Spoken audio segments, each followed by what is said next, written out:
शादी की पहली रात को क्यों कहा जाता है सुहागरात? सुहागरात दो शब्दों से मिलकर बना हुआ है। शादी के बाद लड़की सुहागन हो जाती है और सुहागन होने के बाद उसकी पहली रात होती है। इसलिए विवाह की पहली रात को सुहागरात कहा जाता है।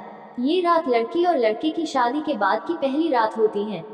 शादी की सभी रस्मों रिवाज को पूरा करने के बाद शादीशुदा जोड़े के कमरे को फूलों और सजाया जाता है और उन्हें वहां ले जाया जाता है। हर कोई चाहता है कि शादी की पहली रात कुछ ऐसा है जो जीवन भर याद रह जाए, जो दोनों एक दूसरे के साथ बिताते हैं।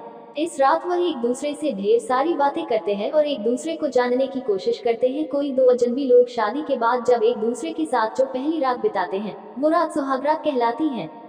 यह शादी की रस्मों में गिनी जाती है। विवाह के बाद नया जोड़ा या कहे पति पत्नी अपने सुहाग के साथ पहली रात बिताती है, उसे सुहागरात कहते हैं। वहीं सुहागरात पर नए जोड़े को भूलकर भी कुछ गलतियां नहीं करनी चाहिए। सुहागरात की रात को लड़का या लड़की दोनों को एक दूसरे से अपनी अतीत के बारे में बिल्कुल नहीं पूछना चाहिए। इस रात को दूल्हा और दुल्हन को एक दूसरे से अपने पास को शेयर नहीं करना चाहिए।